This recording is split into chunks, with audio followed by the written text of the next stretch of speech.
What's going on, everyone? So the Andrew Wiggins thing, Dan Wokey has officially put that to bed. And kind of the way he went about it makes it sound like the Lakers were never really as interested in Andrew Wiggins as it was made out to be, right? It was kind of just like, yeah, like, let me put that to bed now, right? Like that it was a bit overblown is kind of what it seems like. But here's my thing, a couple things about that, right? One, we all know Andrew Wiggins makes a ton of sense. I know, like, their argument was like, well, like, how much better is Andrew Wiggins than Rui Hachimura? And again, it's not so much about who's better, right? Like, you can argue Rui's better at a lot of things than Andrew Wiggins, but it's about who's the better fit and who's the better two-way guy. Like, no one's taking Rui Hachimura over Andrew Wiggins defensively. You're not, right? Now, offensively and shooting and all that stuff, sure. But the Lakers don't need more offense and shoot. Like, whatever Andrew Wiggins gives you offensively is basically a cherry on top. Because between Luka, Austin Reeves, LeBron James, and DeAndre Ayton, you're going to have more than enough offense, right? Andrew Wiggins, you're not looking for Andrew Wiggins to go and give you 20 a night. Just like you're not looking for Rui to go give you 20 a night, right? You're looking for a guy that can come in, knock down the open shot, on occasion have those nights here and there that, hey, he just can't miss. He's going for 20, or one of your guys are out and it's like, hey, Wiggins, we need you to be more aggressive offensively tonight because, Luka's taking the night off or something, or LeBron's getting the night off. So now is your time to be a little more aggressive offensively, right? He's capable of doing that. On top of that, you add in just the defensive versatility that the Lakers need more than anything. Rui Hachimura cannot defend 1 through 3. He can't. Right? Andrew Wiggins can. Rui can defend, the 4s and the 5s, but you have several guys that can do that for you. The Lakers need guys that can come in and slot in and defend 1 through 3 that aren't named Jared Vanderbilt. Now, Adu Thero, he might be able to do that, but again, he's a rookie that we have no idea what he's going to be. He might be everything. He might come in immediately and be a bigger Jaden McDaniels and just absolute clamps out there on the perimeter and just defending everybody and is our best defensive player and shooting 37% from three-point range. Who knows? He might be. He might be so good we're like, okay, that guy's our starter, right? And it's not even a question, right? But there's also a potential that he's a rookie and it's going to take some time for him to get his legs under him. And he's probably just going to be an assignment and spot guy for the most part. So I don't want to have to rely on that rookie. Now, look, Andrew Wiggins isn't the be all end all. Like, it's not one of those things where it's like, man, if the Lakers don't get Andrew Wiggins, that's it. Like, you might as well pack it up this season. Like, it's nothing like that. But to pretend like he doesn't make us better, of course he does. Again, he's a guy that has the experience, been there, done that, was the second best player on a championship run. Now, he's never been able to do that before. He's never been able to do that after. But you know that that's in there. And you know that there is a version of that where he can be the difference maker in a game. So can Rui. Absolutely. Right? But that's why I don't want the Lakers to overpay because Rui has value. Right? Like, it makes sense if you're doing like a Rui Dalton Connect for an Andrew Wiggins type thing. You're throwing in a Gabe Vincent or a Maxi Kleber just for salary filler.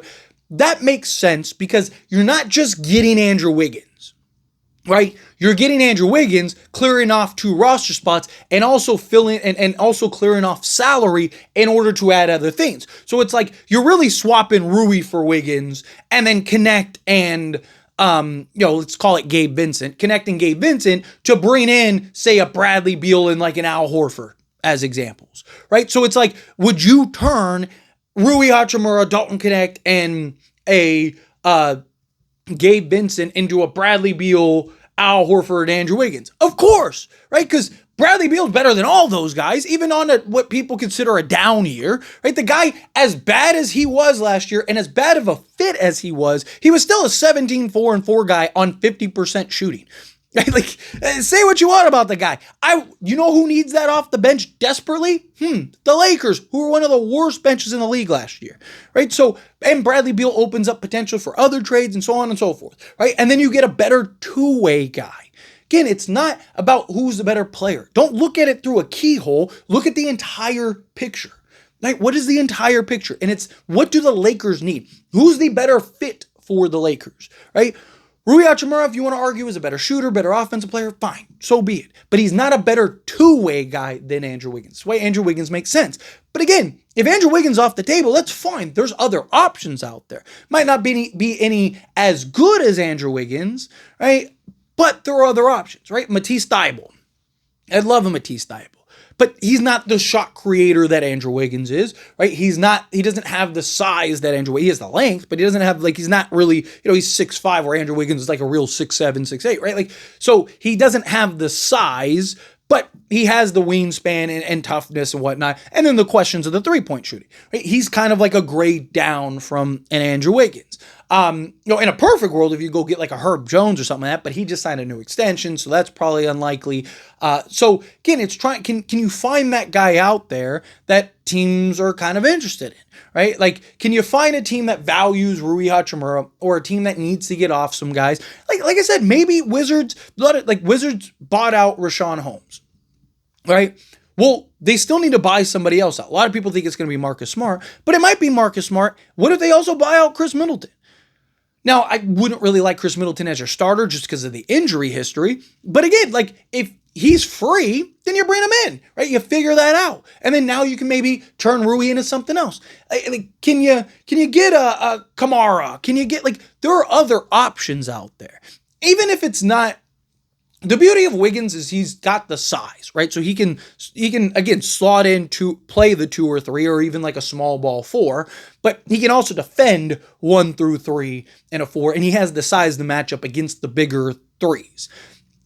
However, you got to get what you can get. It's about what's available, what's realistic, and what you can actually trade for. Okay, well, fine. So then, if I'm the Lakers, getting a guy like a Matisse Thybulle or something like that, can you get him cheaper? Because he is a grade down from Andrew Wiggins, and he's coming off of an injury, right? And he hasn't been a model of health. Can you maybe pull something off to where you're bringing in a guy like that who he can defend 1 through 3, but like I mentioned, he lacks the size, right? So that's what the Lakers need to find. They need to find those moves that teams are willing to kind of pony up, but you also shouldn't have to give up your assets. Andrew Wiggins, being out on Andrew Wiggins, one, are the Lakers really out on Andrew Wiggins? Right? That's something you got to keep in mind. Right? There was all these reports that Andrew Wiggins, and that the Lakers wanted Andrew Wiggins, and now it's after, right? You got to keep in mind, what was the timeline? Right? It was Lakers are trading for Andrew Wiggins. Lakers want Andrew Wiggins the main target. Then it was here's the package that they want for Andrew Wiggins. And everybody was like, Miami is crazy, right? Andrew Wiggins is good. He's not that good, right? And then it was okay, Miami's just going to keep him, right? Miami's just going to keep him to start the season. And then it's Lakers were never really interested in Andrew Wiggins, right? That was all overblown. Come on, Lakers aren't... It's Andrew Wiggins. They called. They wanted it. Hey, let's just doing your due diligence. Right, it's a little odd, right? It's Miami's oh, we're gonna keep him, and it's we never really wanted him. It's kind of the whole oh, I didn't want it that bad anyway, right? And you're hoping that Miami at some point is oh well, fine, we'll trade Andrew Wiggins and we'll lower. You can keep your first, something like that. All of a sudden, now the deal gets done. Right? It's who blinks first. Is what it is, right? Don't be surprised if as we get closer to training camp, all of a sudden you start to hear the Lakers and the Heat have renegotiated or entering renegotiations on an Andrew Wiggins trade, right? I'm pretty confident you're probably going to get something like that. Again, maybe not. Maybe Lakers find another guy and end up solving it, but you see this all the time. Right? Lakers were out on Dorian Finney-Smith in the Brooklyn Nets, and then all of a sudden he looks like he's going to Memphis, right? It's man, see, so Lakers missed out on him, and then all of a sudden Dorian Finney-Smith gets traded to Lakers, right? It's just, again, you don't know. And that's not counting any, these random guys that we're not even thinking about. I've gone through a couple, I've made videos on a couple, even a Miles Bridges, right? Charlotte has several guys that are going to play that position. Could Charlotte look to maybe trade a Miles Bridges and be okay, let's get off of him and get some assets, right? They wanted Dalton Connect. Yeah, I know how they have Canepo and something, but they still want Dalton Connect? Maybe you could do something like that. I mean, if I had to give up the Andrew Wiggins package, the Connect, Rui, and a first, I'd rather get somebody that's, 26 years old that's better on both sides of the basketball than everybody, right? Like that's what he is. So just again, it depends on what becomes available, what's out there. And look, guys are still being bought out. Hey, you just had Josh Okogie end up getting bought out. Guys, there's still rumors of several guys being bought out.